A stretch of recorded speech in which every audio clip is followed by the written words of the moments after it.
다른 스님 글을 하나 읽어보겠습니다.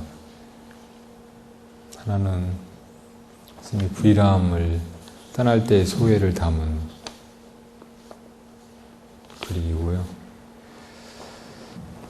하나는 홀로 사는 것에 대한 이야기입니다. 물소리, 바람소리. 불이람에서는 바람소리를 들으면서 살았는데 새로 옮겨온 이곳에서는 늘 시냇물 소리를 들어야 한다. 산 위에는 항시 바람이 지나간다. 그러나 낮은 골짜기에는 바람 대신 시냇물이 흐른다. 그러니까 여기 수류산방이 이름도 수류산방, 물이 흐르는 산속의 집이라는 말이고, 이 수류산방 오른쪽으로는 계곡이 아주 맑은 물이 하나도 오염되지 않은 이렇게 깨끗한 작은 골짜기가 있을까 싶을 정도로 그렇게 맑은 곳이에요. 이 물소리가 언제나 들리는 그런 곳이었습니다. 지금 그 얘기를 하고 계시는 거예요. 물소리, 바람소리가 똑같은 자연의 소리인데도 받아들이는 느낌은 각기 다르다. 숲을 스치고 지나가는 바람소리에 귀를 기울이고 있으면 때로는 사는 일이 허허롭게 느껴져 훌쩍 어디론지 먼 길을 떠나고 싶은 그런 충동을 느낄 때가 있다. 그리고 폭풍우라도 휘몰아치는 날이면 스산하기 그지없어 내 속은 거칠은 들녘이 된다. 그런데 이번에 옮겨온 집은 시냇가에 자리 잡은 곳이라 쉬지 않고 흐르는 시냇물 소리를 들은 싫으나 좋으나 밤낮으로 듣지 않을 수 없다. 처음 며칠 동안은 더구나 비가 내린 뒤라 그 소리에 여간 마음이 쓰이지 않았는데 이제는 무심해져서 별로 거슬리지 않는다. 세월이 흐르는 소리라고, 인생이 흘러가는 소리라고 생각하니 드디어 시간에 대한 관념이 새로워진다. 바람소리가 때로는 까칠까칠 메마르고 허전하게 들리는 것과는 달리 물소리는 어딘지 촉촉하고 풍성하게 들리는 것 같다. 그리고 한없이 무엇인가를 씻어내는 것처럼 들리기도 한다. 한때 높은 데서 드러나게 살았으니 이제는 낮은 데 내려와 은신해서 살고 싶다. 혼자서 유별나게 살아보았으니 이제는 또 여럿 속에 섞여 그 그늘 아래에 묻혀서 살고 싶다. 이 세상을 내 힘으로 바꿔놓을 수 없는 바에야 내 자신의 생활 구조만이라도 개조해보고 싶은 것이다. 새로운 변화를 통해서 잠재된 나를 일깨워보고 싶다. 인생은 어떤 목표나 완성이 아니고 끝없는 실험요, 시도라고 생각되기 때문이다. 불일에서는 꼬박 17년 반을 살았다. 막상 떠나려고 하니 우선 부처님한테 미안하고 서운한 생각이 들었다. 불상한테 미안하고 서운한 생각이 들었다는 말이네. 이 부처님은 10년 전 다리언 시절부터 모셔온 인연이 있었다. 어느 날 폐사된 절에서 가져와 큰 방 탁자 위에 모셔놓은 것을 처음 보자마자 전에 없이 가슴이 설레었다.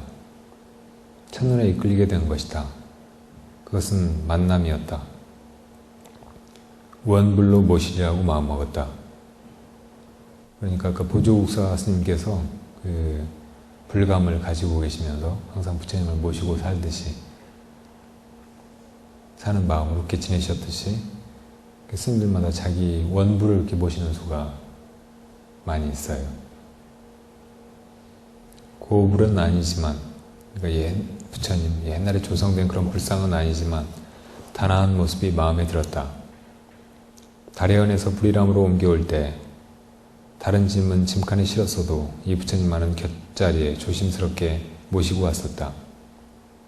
혼자서 지내라면 자칫 게을러지기 쉬운 법인데 이 부처님을 모시고 있는 덕에 아침 저녁으로 게을러질 수가 없었다. 그리고 내 발언에 귀를 기울여준 것도 그 부처님이고 내 못된 성미며 버릇을 너그럽게 받아준 것도 그 부처님이다. 때로는 볼일로 큰절에 내려와 있다가 밤이 늦어 자고 가라고 곁에서 만류하는 것도 뿌리치고 그때마다 길을 쓰고 올라간 것은 부처님 홀로 빈집에 계시게 하기가 안 되어서였다. 이런 부처님을 한동안 하직하려고 하니 미안하고 서운한 생각이 안 들 수 없었다. 그 다음으로 마음에 걸리는 이웃으로는 내 손수 심어서 가꾼 나무들이었다. 떠나오는 날 후박나무와 향나무, 은행나무들이 물끄러미 나를 바라보면서 우리를 두고 혼자서만 가려느냐고 마냥 서운해하는 것 같았다. 허구한 날 우리는 맑은 햇살을 함께 쬐었고 별과 달도 함께 바라보았다. 그리고 눈보라와 비바람도 또한 함께 받아들였다. 가지를 따주고 두엄을 묻어준 가품으로 그들은 청청한 잎과 시원한 그늘을 드리워 여름날의 더위를 식혀주곤 했었다. 우리는 한 울타리 안에서 함께 살고 있는 존재로서 살뜰한 정을 주고받았었다. 나그네 길을 떠나기 위해 행장을 챙길 때에도 흔히 느끼는 일이지만 이번에도 혼자서 이삿짐을 주섬주섬 싸고 있을 때 문득 시장기 같은 것을, 하오로운 존재의 본질 같은 것을 느낄 수 있었다. 사람이 살 만큼 살다가 자기 차례가 되어 혼자서 이 지상에서 사라져갈 때에도, 왔던 길을 되돌아갈 그때에도 이런 존재의 허무 같은 것을 느끼게 되지 않을까 싶었다. 남의 집 새빵 신세를 지면서 여기저기 이사를 다녀야 하는 사람들이 겪는 고달프고 씁쓸한 심정을 얼마쯤은 이해할 것도 같았다. 내 자신의 경우는 스스로 선택해서 옮겨가는 것이지만 자기 집이 없는 사람들은 집주인의 눈치를 보면서 살아야 하고 집을 비워달라는 말 한마디에 기가 죽어 다시 또 이삿짐을 주섬주섬 꿀릴 때 그 막막하고 고달픈 심경을 조금은 이해할 것 같았다.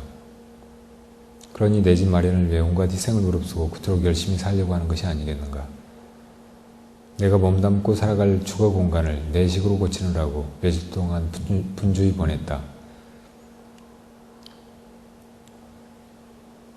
후원의 수각에서 파이프를 연결하여 마당 한쪽까지 수도를 끌어들이고 겨울에서 널쩍한 돌을 주워다 빨래터도 하나 만들어 놓았다. 더운 물을 쓸 수 있도록 군불 지피는 아궁이에 숯을 걸었더니 불이 잘 안 들었다. 다시 뜯어내서 이맛돌을 낮추어 걸었다. 이제는 활활 잘 들인다. 굴뚝도 그전보다 높였다. 절에서 흔히 말하는 목연탑을 세운 것이다. 나무 타는 연기가 나오는 굴뚝이라고 해서 장난삼아 그렇게들 부른다. 대밭에서 서너 발 되는 장대를 베어다 앞마당에 빨랫대로 걸어두었다. 헛간에서 헌 판자를 주워다가 또닥또닥 숨놀림 끝에 한자 높이의 보조 경상도 하나 만들었다. 방 안 벽에 대못을 2개 박아 가사와 장삼을 걸고 반쯤 꽃이 핀 동백꽃 가지를 꺾어다 백자 지통에 꽂아 놓으니 횡하던 방 안에 금세 봄 기운이 감도는 것 같았다. 그리고 임재선사의 어록 중에서 좋아하는 한 구절, 즉시 현금, 갱무시절이라고 쓴 족자를 걸어놓으니 낯설기만 하던 방이 조금은 익숙해졌다. 바로 지금이지 다시 시절은 없다는 말이다. 한번 지나가버린 과거를 가지고 되씹거나 아직 오지도 않은 미래에 기대를 두지 말고 바로 지금 그 자리에서 최대한으로 살라는 이 법문을 대할 때마다 나는 기운이 솟는다. 우리가 사는 것은 바로 지금 여기다. 이 자리에서 순간순간을 자기 자신답게 최선을 기울여 살 수 있다면 그 어떤 상황 아래서라도 우리는 결코 후회하지 않을 인생을 보내게 될 것이다. 밤이 깊었다. 삼경이 지난 지도 한참이 되었다. 다시 들려오는 밤 시냇 물소리. 마치 비가 내리는 소리 같다. 잠시도 멈추지 않고 시냇물은 흐르고 또 흘러서 바다에 이른다. 우리들 목숨의 흐름도 하빌의 바다를 향해 그처럼 끝없이 흘러갈 것이다. 다음 글은 홀로 사는 즐거움이에요.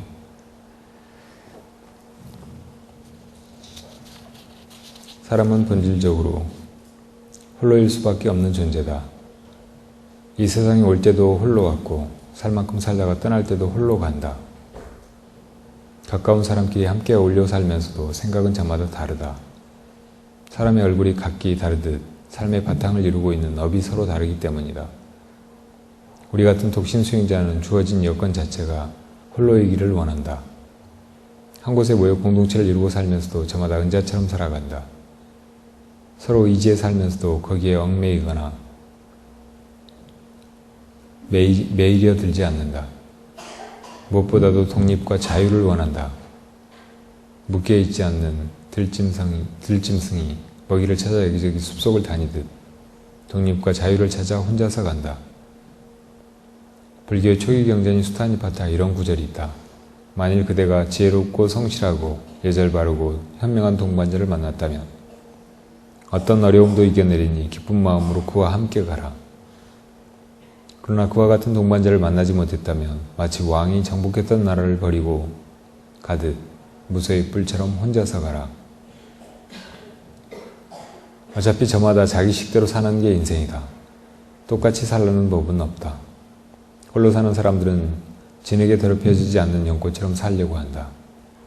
홀로 있을 때 전체인 자기의 있음이고 누구와 함께 있을 때 그런 부분적인 자기이다. 우리 시대의 영적인 스승 크리슈나무르티도 다음과 같이 말했다. 홀로라는 낱말 자체는 물들지 않고 순진무구하고 자유롭고 전체적이고 부서지지 않는 것을 뜻한다. 당신이 홀로일 때 비로소 세상에 살면서도 늘 아웃사이더로 있으리라. 홀로 있을 때 완벽한 생동과 협동이 존재할 수 있다. 왜냐하면 인간은 본래 전체적이기 때문이다. 무리로부터 떨어져 나와 단지 혼자 지낸다고 해서 과연 홀로 있음인가? 홀로 있을수록 함께 있다는 가르침은 홀로 있음의 진정한 의미를 가리킨다. 즉 개체의 사회성을 말한다. 모든 것은 서로 이어져 있다. 바다 위에 이렇게 떠있는 섬도 뿌리는 대지에 이어져 있듯 고독과 고립은 전혀 다르다. 고독은 옆구리께로 스쳐 지나가는 시장길 같은 것, 그리고 고립은 수인처럼 갇혀있는 상태다. 고독은 때론 사람을 맑고 투명하게 하지만 고립은 그 출구가 없는 단절이다. 다코타족 인디언 오이에사는 다음과 같이 말했다. 진리는 홀로 있을 때 우리와 더 가까이 있다. 홀로 있음 속에서 보이지 않는 절대 존재와 대화하는 일이 인디언들에게는 가장 중요한 예배이다. 자주 자연 속에 들어가 혼자 지내본 사람이라면 홀로 있음 속에는 나날이 커져가는 기쁨이 있다는 것을 알 것이다. 그것은 삶의 본질과 맞닿는 즐거움이다. 홀로 사는 사람은 고독할 수는 있어도 고립되어서는 안 된다. 고독에는 관계가 따르지만 고립에는 관계가 따르지 않는다. 모든 살아있는 존재는 관계 속에서 거듭거듭 형성되어 간다. 홀로 있을수록 함께 있으려면 먼저 자기 관리가 철저해야 한다. 자기 관리를 소홀히 하면 그 누구를 물을 것 없이 그 인생은 추해지기 마련이다. 개인이든 집단이든 삶에는 즐거움이 따라야 한다. 즐거움이 없으면 그곳에는 삶이 정착되지 않는다. 즐거움은 밖에서 누가 갖다 주는 것이 아니라 긍정적인 인생관을 가지고 스스로 만들어가야 한다. 일상적인 사소한 일을 거치면서 고마움과 기쁨을 누릴 줄 알아야 한다. 부분적인 자기가 아니라 전체적인 자기일 때 순간순간 생기와 탄력과 삶의 건강함이 배어나온다. 여기 비로소 홀로 사는 즐거움이 움튼다. 누가 홀로 가는가? 태양이 홀로 간다. 인도의 가장 오래된 베다 경전에 나오는 문답이다. 내가 소시적부터 즐겨 읽는 청마 선생의 심산이란 시가 있다. 깊은 산, 심산. 심심산골에는 산울림 영감이 바위에 앉아 나같이 이나 잡고 홀로 살더라. 홀로 사는 얘기 많이 해서 스님이 과연 홀로 살았는가? 혼자 살지 않으셨죠? 봉순이랑 같이 사셨습니다. 이 부분만 읽어볼게요. 봉순이 사진이 나와요?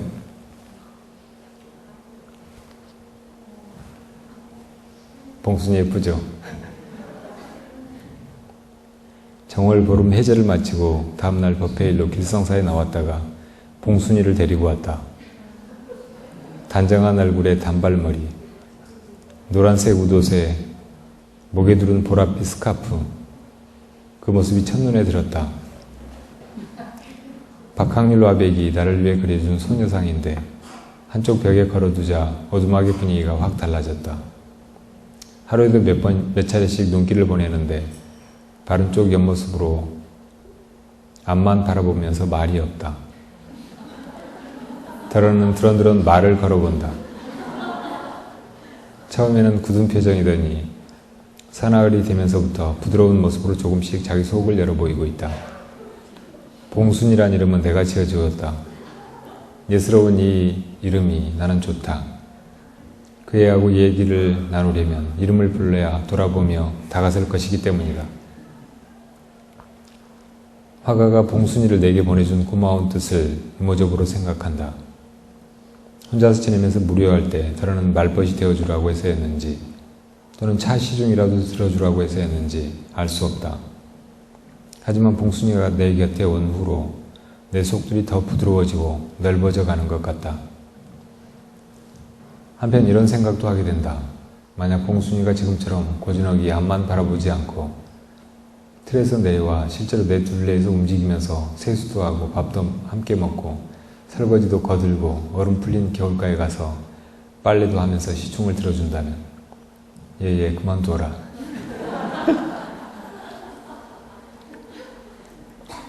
너는 내 눈길만으로도 두런두런 이야기를 건넬 때 말없이 들어주기만 해도 이 오두막에서 함께 지내는 의미가 있다. 봉순아, 네가 실제로 행동하는 손이라면 나는 너를 부담스럽게 여길지도 몰라. 그러니 너는 그 자리에 지금 그대로 가만히 있으면 돼. 나는 더 이상 너에게 요구할 게 없다고. 눈이 녹고 겨울물이 풀리고 봄바람이 이 산천을 찾아와 여기저기서 꽃이 피어나면 나는 진달래를 한아름 꺾어다 우리 봉순이의 품에 안겨주고 싶다.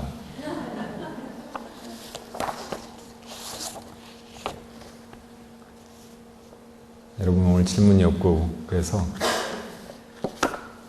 이렇게 마치려고 해요. 오늘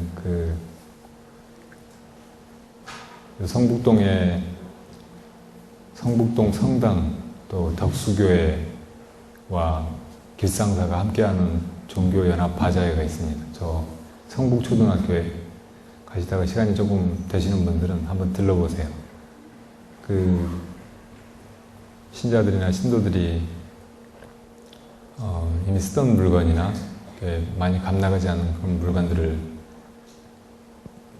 팔면서 서로 종교 간의 화합도 다지고 모든 강들이 다 바다를 향해서 제각각 자기 이름을 가지고 자기 길로 흘러가지만 결국은 한 바다에 이르러서 자기 이름을 버리고 바다가 되는 그런 이치를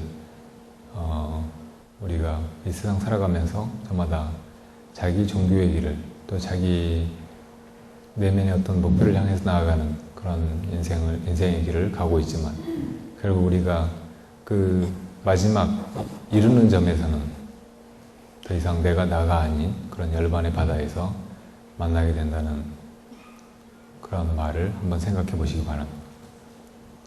종교 간의 화합을 위한 것이기도 하고 또 우리가 조금 여유가 있고 조금 나눌 수 있을 때 이렇게 사랑과 나눔의 그런 의무를 실행하고 또 거기서 생기는 수익금을 주위에 어렵게 공부하는 학생들에게 장학금으로 보태주려고 하는 일이에요.